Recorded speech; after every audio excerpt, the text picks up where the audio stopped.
first, he was in a dream, more like a trance, where he felt like he was awakening his talent but was confused. Was that part of the awakening process? Unfortunately, while checking to see if something had changed, he realized his talents were still weak, and he was worried if he'd ever become a martial warrior, or be able to protect his sister. He lied to his sister about his talents having awakened, only to discover a pop-up revealing that he can actually copy other people's talents, but he didn't want to test it on his sister because he felt she'd need it more. Long ago, precisely 100-year, spatial rifts were opened above the Earth, and lots of fierce dimensional beasts emerged, invaded planet Earth, and was a threat to the survival of humans. However, this dimensional energy brought about the awakening of talents. In humans, this only happened to a small number of them, which brought about the era of talents. Lanhai Base, 5th Stadium. Going through the process of being a martial warrior, one must become an apprentice and then learn the body technique the tutor told them to work towards being as great as Chen Dong the senior, who took just half a month to become a martial apprentice. Had an opportunity to meet Chen Dong, shook him and copied his talent. After a while trying to fuse the copied talent with his, the process was really painful, but he overlooked the pain, saying it was worth it as long as his talent would change. Another special thing happened. He could copy talents after every 30 days. Cool, right? 1 month later, while taking a stroll at night, thinking of how he would soon become an elite warrior if he handled the talent well, a monster suddenly appeared and attacked a man behind him who was with his daughter. It was his first time seeing a monster so fierce. As soon as he carried the girl to safety, the monster came after him at a very fast pace. Then a hero showed up and defended them. He calls himself Captain Galewolf. The captain asked him to protect the little girl while he fought the monster head-on. After some time, his teammates came to join him because the monster was turning wild. They all fought the monster together, and the captain used his sniping skills to finish the monster off. Then he saw that the monster's talent was low. Just as they were celebrating, thinking the fight was over, someone shouted from behind them that they should watch out because the monster was still alive. Surprisingly, they looked, and it was. The teammates asked the captain what should be done, but he responded that he would take care of it because the monster was still weak. The other teammates told Yitan to leave the area as it was dangerous, but he instead ran towards the monster and copied its talents. The captain came forward and dragged him back, saying the monster is dead and acting surprised that he made sure the talent was copied successfully. As they were walking away, the captain turned back and told him that he looked forward to having him on his team as soon as he became a warrior. They all departed, and Yitan went home to clean up the blood that was all over him so his little sister wouldn't see it. He then wondered if the monster's talents could be fused into his own body and wanted to try it but paused, thinking it could be life-threatening. He didn't let that stop him, though, and kept telling himself it was important he did it for the safety of his loved ones. Undergoing the fusing process was really painful for him, but thereafter he noticed he became really light and was moving swiftly in a manner he hadn't experienced before. The next day, as Yitan went out to train, he met his friend Zhang Bao, who told him the reason he has been doing better than him is that he has been drinking monster's blood.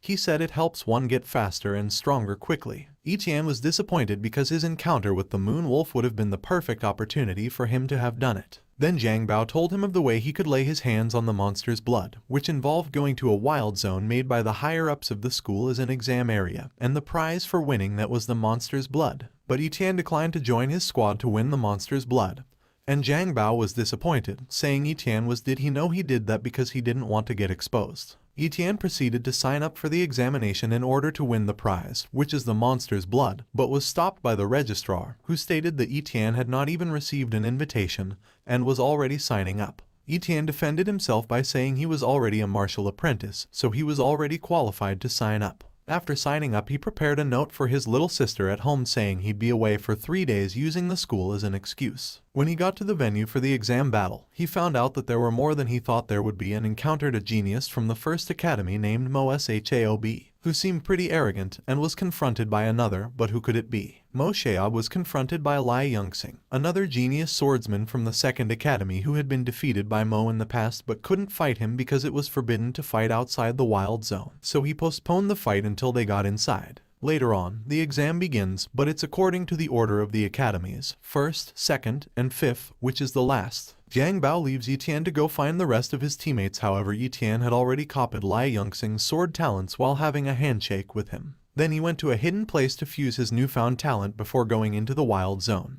After Yitan entered, a savage beast appeared from behind him to attack him, but he easily defeated him and won a point. He was made to understand that the rules say that the more savage beasts each contestant gets to kill, the higher the rank. He started to wonder how many more points he needed to come in first. As he was walking along to find more beasts to kill, he suddenly heard a cry for help, only to see his friend Zhang Bao surrounded by a toothed wolf, and he went ahead to fight it, asking his friend if he'd give him those points. Yi Tian's ability to fight the toothed wolf with his skills astounded Zhang Bao. Yi Tian succeeds in killing the toothed wolf and asks Zhang Bao if he could keep the wolf's tooth, which Zhang accepts. Yi Tian asks Zhang Bao if he would be able to keep up and survive, but Zhang said no, that he has already given up, saying he was happy he survived because all his teammates are already injured badly and he has to send them for immediate treatment, saying their lives can still be saved. As they departed, Zhang warned Yi Tian to be careful because there was a fake beast as he went deeper into the wild area, and it was worth 500 points. Eagerly, he asked Zhang for the direction where he could find one, and he answered northeast. As he approached the door, he looked to the floor and saw dead bodies from the first academy. He then moved forward to see more of the students trying to fight the fake beast, even Mo Sheob, to win the 500 points. Yi Tian hunts the fierce, snaky beast into a cave and sees it drinking a particular liquid. Not caring what it is, he goes ahead and fights the beast.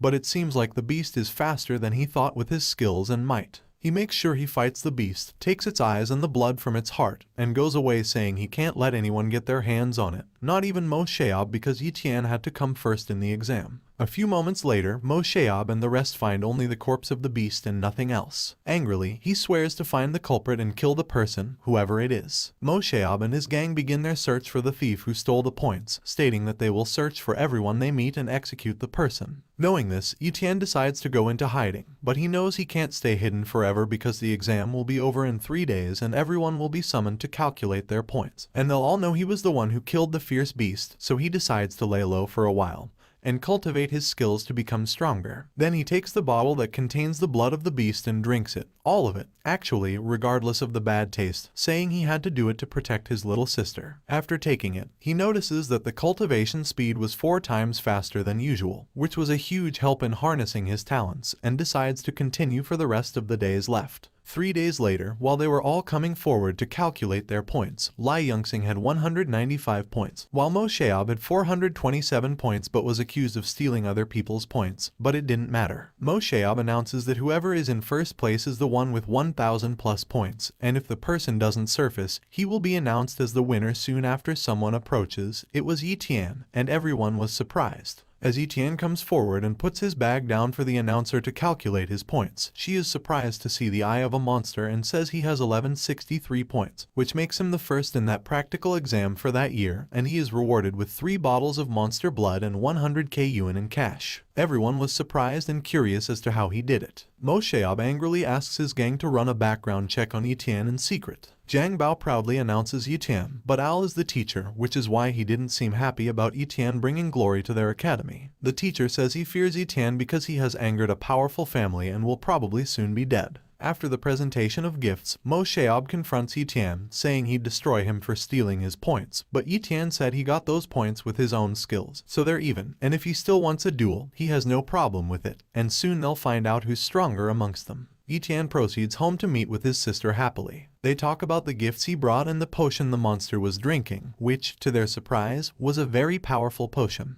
He gave it to his sister to drink, saying it would help her become stronger. Yi Tian gives the potion to his sister to drink but thinks it won't work because she has awakened her talent, yet goes ahead to give her by force with the thought that she'd improve in any way. Still nothing changed to his surprise. Instead, she suddenly goes to sleep. 1 hour later, something strange happened. Some strange effects happened to Yi Tian's sister, Yu, whose rank increased from inferior to medium plus an additional freeze talent. Yi Tian was happy because it'd help us sisters become a top-notch martial artist. He gulps one of the monster's blood, saying he definitely won't lose to Mo Sheob, remaining 2 bottles left, but would that be enough for him to let him get to the martial artist stage? 10 days later, in the 5th school's forest, while trying to train, Zhang Bao ran along and came to tell Yi Tian that Mo Sheob was in the school, and was planning to isolate himself in his room in order to get to the martial artist stage, and was planning something and coming back for his revenge. Yi Tian said he wasn't so scared since Mo Sheob was only isolating himself and wasn't ready to fight yet. But he was worried because Mo Sheob had resources to make him stronger, while he had monster's blood that wouldn't be sufficient to outdo Mo Sheob.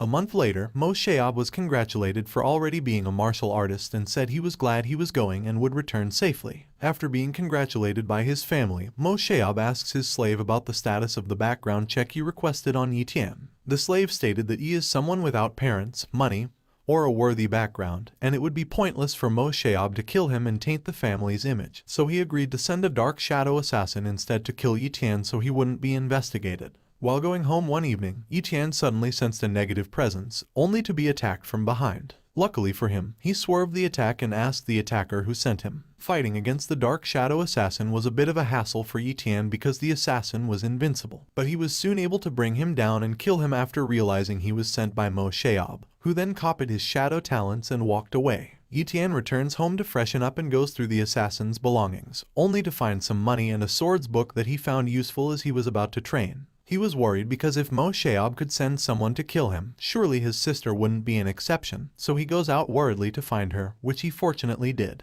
Mo Sheob finds out that Yi Tian is still alive and gets upset. Yi Tian decides to get his sister a snack and notices they're being followed by a black car but pretends he isn't aware. The black car followed them to their house and he knew they were after his sister and that she wasn't safe anymore, so he decided to stay in the shadows for a few days and watch his sister just in case Mo Sheob attacked. Mo Sheob slumps to the floor and dies. The bodyguards quickly look around for the killer, then Yi Tian comes out with an aura flowing around him. The bodyguard is astonished as to how Yi Tian already has dark shadow talent because, while investigating him, he was just a weak talent. So how is it possible that he killed Mo Sheob in one strike? An hour later, Mo, the father of Sheob, comes to his son's corpse and begins to demand answers about who killed his son.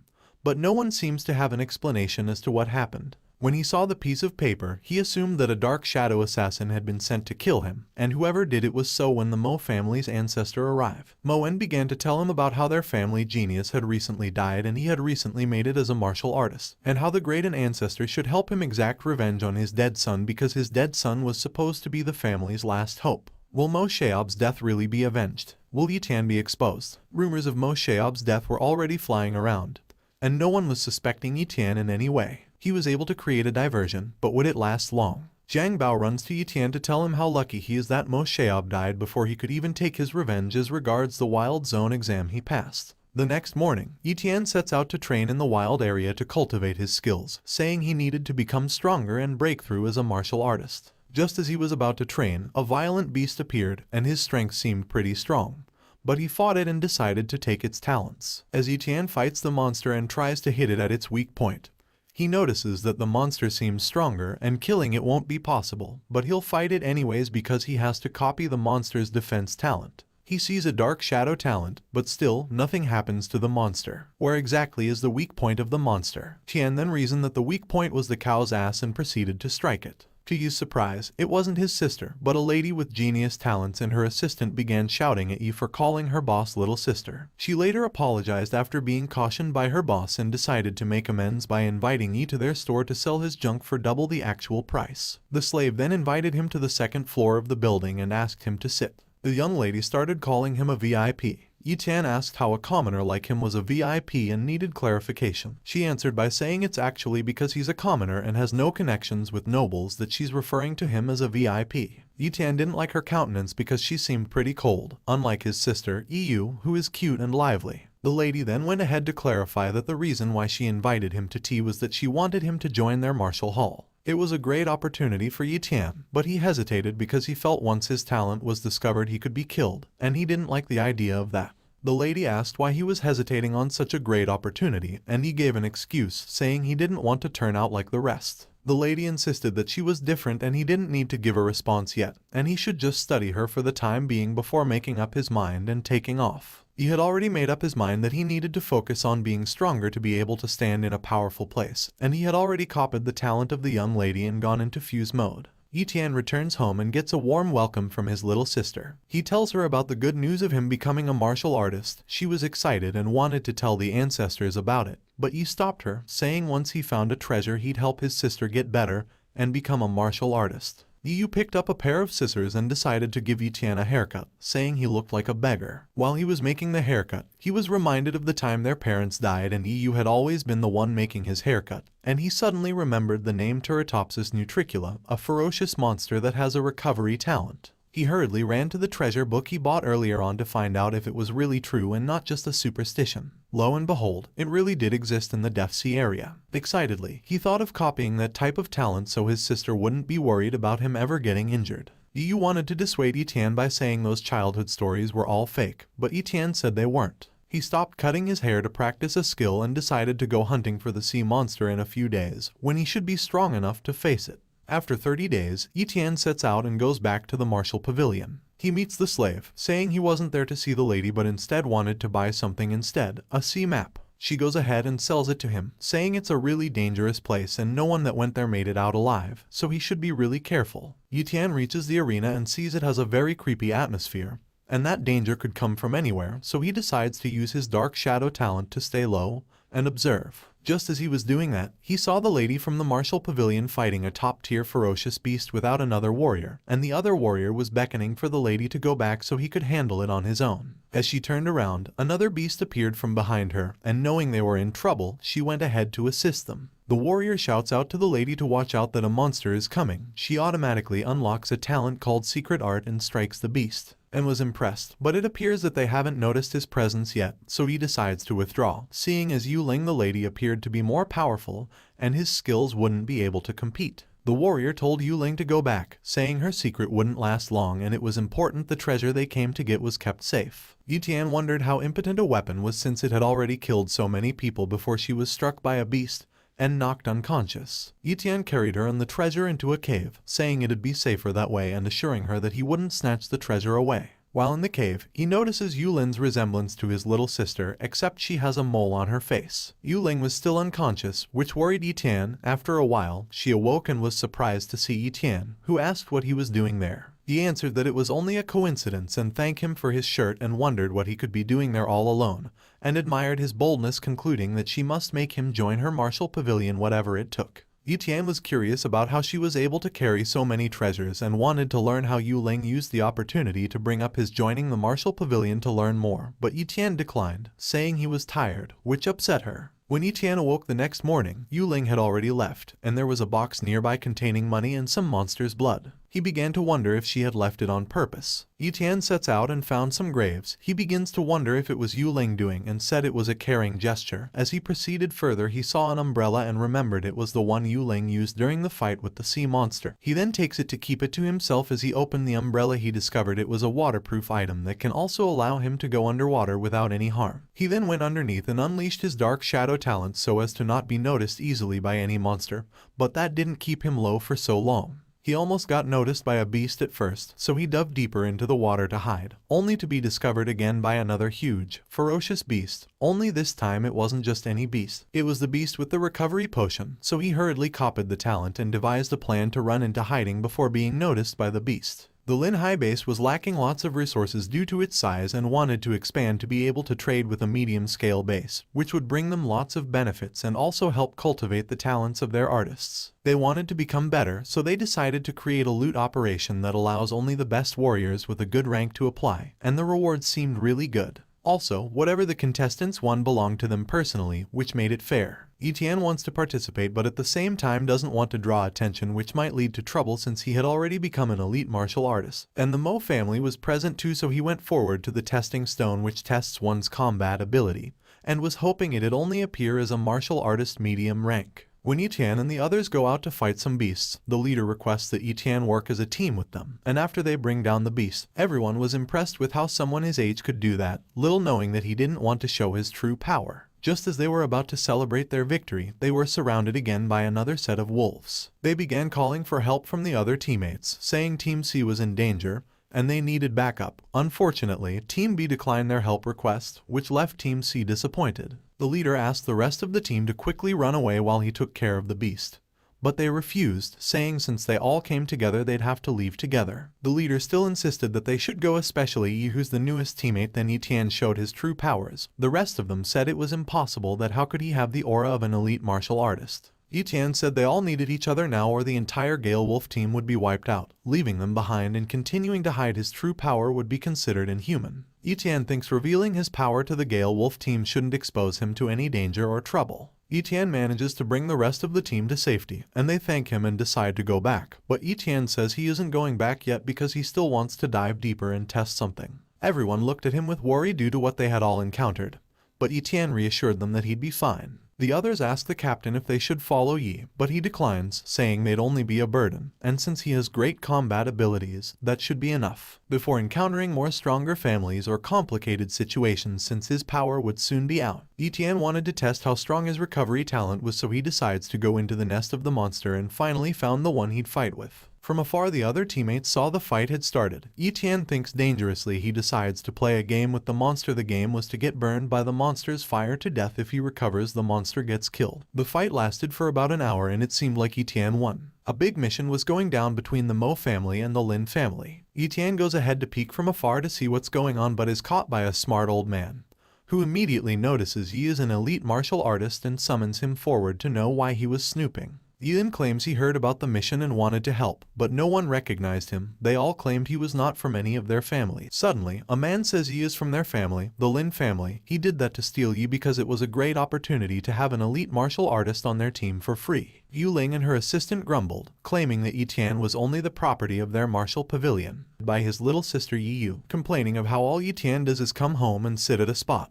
But he still doesn't answer her, so she angrily walks away to prepare a meal for Etienne and adds too much spice as a punishment. Just as the food was served and he was about to take a bite, a knock was heard at the door, so he dropped the food and ran along to the door, only to find Captain Galewolf. He ushered him in and asked the purpose of his visit. The captain said he was around to give Etienne his share of the profit from the last operation and gave him a bag full of goodies. Happily, he told the captain to have the meal that was served since he wasn't hungry anymore and went in to drop the bag. He then comes back outside to ask the captain about the current situation of the beast removal operation since he's been indoors for a while. The captain told Yi that, based on his findings, the Fang base and the Linhai had suffered a huge loss, ranging from elite martial warriors to great martial warriors, and became angry at the loss, so the gang base decided to send a grandmaster, who finally finished off the ants. Etienne began to wonder what the Iron Gang base was up to and if the huge loss they had suffered was worth it. As they were escorting the captain out and saying their goodbyes,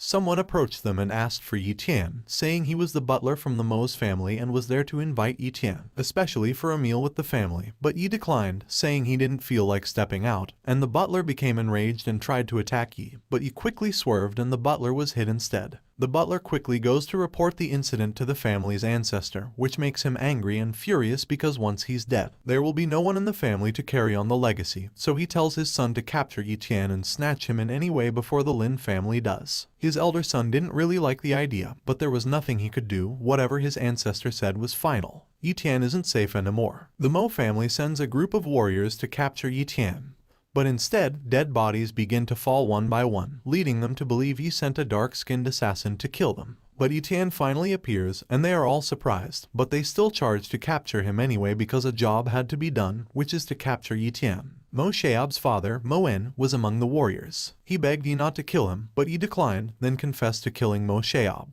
The father, terrified, said it was okay and Mo Sheob deserved to die because he provoked Yi and promised to give him everything he wanted as long as he let him live. Yi kills him, saying he likes to kill all his enemies to prevent unnecessary troubles. Etienne kills Mo Sheob's father with the warning that anyone who tries to harm his family members shall die. Meanwhile, the great ancestor of the Mo family was wondering why the 10 great elders he sent to capture Yi had yet to return with Etienne. Just as the old man was being reassured by his older son that they would be back, someone unexpectedly appeared in the room, and guess who it was? It was Etienne. They began to stammer, wondering how on earth he got into their house and what happened to the great 10 elders they sent. Angrily, Yi strikes the elder son, and he dies in an instant. The ancestor began to cry angrily and rose to fight Yi, saying he'd kill Yi for ending the life of his son, and began to hit Yi all over, saying he would crush him and that his hatred for him wouldn't ever disappear, even after Yi's death. But would that be the case? Will you really die just like that? Soon more of the warriors and the family started surrounding Yi. It seems like the news of the deaths of the members was already going around, and Yi seemed dissatisfied, saying the Mo family was trash. The ancestor then ordered the warriors to kill Yi with no hesitation. Immediately, Yi unleashed his dark shadow kill, which shocked the ancestor as he already had the ability of a great martial artist. But how long would the ancestor be able to hold out with just his secret art ability? And the fight continues. The fight continues, and from afar, it is being watched by 2 men. One of those watching asked if he could go check it out, but the young master declined, saying it was better to wait. The great ancestor seems to be having trouble killing Yi Tian so easily as he keeps dodging the attacks of the old man. The old man decides to seek help from the Lin family so he won't exhaust all his energy, but something strange and familiar happened. The old man suddenly went on his knees and started begging Yi to spare his life, saying he would give Yi all his family treasures. Yi then agreed and asked him to bring them all out. But it was only a trick of an old man. He suddenly attacked Yi with a poisonous item and immediately called Yi Tian dead meat. The foolish old man didn't know Yi Tian had recovery ability, which makes the poison useless. The ancestor was surprised, wondering how Yi had so many talents, but before he could finish wondering, Yi attacked him with full force, telling to go ask Hades in hell, and kills him. Kashin Galewolf thinks worriedly of Yi Tian and wonders why he hasn't returned. Feeling like he is babysitting Yi Yu, he immediately appeared and thanked the captain for watching his sister. The captain asked if he was able to succeed in killing them all, and Yi happily announced the Mo family would no longer exist in the Linhai base. Yi then asked if his little sister was okay and if the assassin hadn't touched her, so he went with the captain to see her, and as they were walking, the captain asked Yi about his next plans now that the Mo family was gone. Says he wants his sister to start cultivating her talents, but the talents say it isn't that easy except for Yi to accept to spend money buying resources to make it happen quickly, because that's what most prominent people in the community do. Instead, he walks away to greet Yu. The rumors of the demise of the Mo family were already spreading fast, and people began to wonder who was strong enough to do it, but it seems like no one knows it was Yi Tian yet. The elders of the other family began to discuss the use of the Mo family's only treasure left, an iron pearl that could bring lethal disaster, and that the so-called contraction route that the Iron Fang base was only false and was actually an immigration route, because a large monster boss would soon evolve into a king in that vicinity, threatening the Iron Fang base's existence, so the elders of the Lin family planned to use it against. Back at Yi Tian's house, Yi showed the captain and his sister some valuable elixirs he got, and they all wondered what he planned to do with them.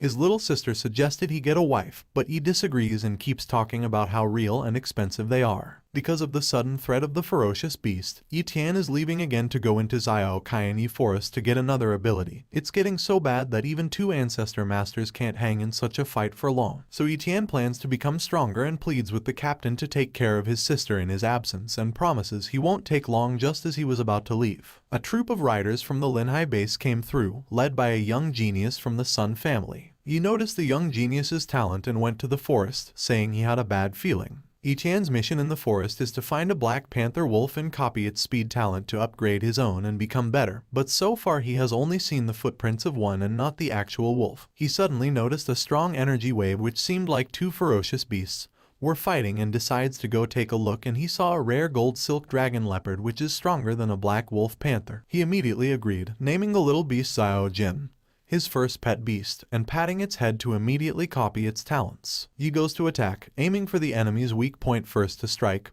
which is the eyes. He strikes it immediately, and Xiao Jin's parents start roaring. Yi immediately tells Xiao to tell her parents that he means no harm and that he's on their side. He then gives the pregnant mother a recovery pill to take and protect the unborn child. She's reluctant at first, but later she takes it in. The ferocious beast begins to run away, but Yi decides to not let it go scotch. He teams up with Xiao and his parents to take down the beast. While battling it, he struggles to adapt to his new increased speed talent but is able to handle it. But the gorilla does not appear to die easily. Its body seems to be so strong. They continued in battle and they won. Yi never imagined himself fighting alongside a ferocious beast, but he was glad he did. Unfortunately, the female leopard was, and they needed to find a solution as soon as possible. Yi Tian takes Xiao and his parents and inquires about their home. As they were on their way there, they were confronted by some beasts again, but they trusted Yi, and he immediately destroyed them. When they arrived at their home, he laid the wounded leopard down. Xiao brought a gift to Yi, claiming it was from her mother. It was a spirit herb that would only bloom after 30 days. 30 days later, the herb had already bloomed, and Xiao beckoned on him to eat it quickly, which he does. And that's how the first part of this MANHWA ends. Well guys, if you like this video and you want a second part, comment below with the word talent. Also subscribe to the channel, hit the bell and like the video. But most important, leave a comment. Until the next video.